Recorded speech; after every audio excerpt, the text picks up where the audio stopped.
퇴직하면 배우자나 자녀 건강보험에 자동으로 올라간다고 생각하는 분들이 많습니다. 하지만 건강보험 피부양자는 자동으로 되는 것이 아닙니다. 소득, 재산, 가족관계 기준을 충족해야 하고 기준을 맞추지 못하면 피부양자가 아니라 지역가입자가 될 수 있습니다. 오늘은 은퇴 전 건강보험 피부양자에서 빠질 수 있는 기준과 확인 순서를 정리해드리겠습니다. 이 영상은 퇴직을 앞둔 분, 이미 퇴직했지만 건강보험료가 걱정되는 분, 부모님 건강보험을 대신 확인하는 자녀분에게 특히 필요합니다. 먼저 피부양자가 무엇인지부터 간단히 보겠습니다. 피부양자는 직장가입자에게 생계를 의존하는 가족이 일정 기준을 충족할 때 건강보험에 함께 등록되는 사람입니다. 하지만 가족이라고 해서 모두 피부양자가 되는 것은 아닙니다. 배우자, 부모, 자녀 같은 가족관계인지도 봐야 하고 소득과 재산 기준도 함께 봐야 합니다. 여기서 가장 많이 헷갈리는 부분이 있습니다. 퇴직을 하면 회사에서 빠지니까 당연히 배우자나 자녀 밑으로 들어갈 수 있다고 생각하는 경우입니다. 하지만 실제로는 소득과 재산이 기준을 넘으면 지역가입자로 바뀔 수 있습니다. 직장에 다닐 때는 건강보험료가 월급을 기준으로 부과되고 회사가 일부를 부담합니다. 그런데 퇴직 후 지역가입자가 되면 소득뿐 아니라 재산까지 보험료에 영향을 줄 수 있습니다.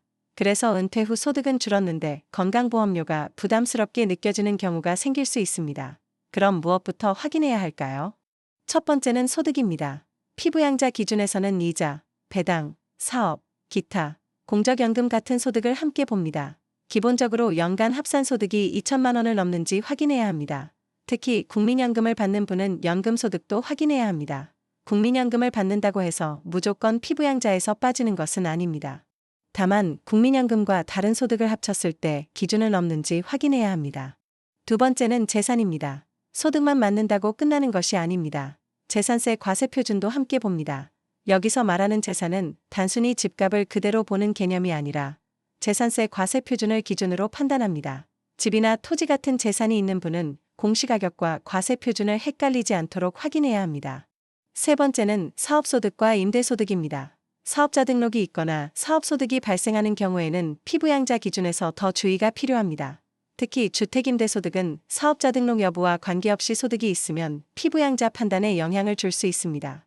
그래서 은퇴 후 작은 사업을 시작했거나 임대소득이 있는 분은 단순히 금액만 보지 말고 공단 기준으로 확인해야 합니다. 네 번째는 국민연금과의 연결입니다. 국민연금 수령을 고민할 때도 연금액만 보면 안 됩니다. 연금소득이 건강보험 피부양자 자격에 영향을 줄 수 있기 때문입니다. 즉, 국민연금 수령 시기와 건강보험 피부양자 여부는 따로 떨어진 문제가 아닙니다. 마지막으로 내가 확인할 것을 정리하겠습니다. 첫째, 배우자나 자녀와의 가족관계가 피부양자 요건에 맞는지 확인합니다. 둘째, 연간 합산소득을 확인합니다. 셋째, 국민연금 같은 공적연금이 소득에 포함되는지 확인합니다. 넷째, 사업소득이나 임대소득이 있는지 확인합니다. 다섯째, 재산세 과세표준이 어느 구간에 해당하는지 확인합니다. 건강보험 피부양자는 은퇴했다고 자동으로 되는 제도가 아닙니다. 하지만 기준을 차례대로 확인하면 내가 어느 부분을 봐야 하는지 알 수 있습니다. 오늘 내용은 큰 흐름입니다. 실제 피부양자 인정 여부는 개인의 소득, 재산, 가족관계에 따라 달라질 수 있으니 국민건강보험공단 공식 경로에서 본인 기준으로 다시 확인해 주세요.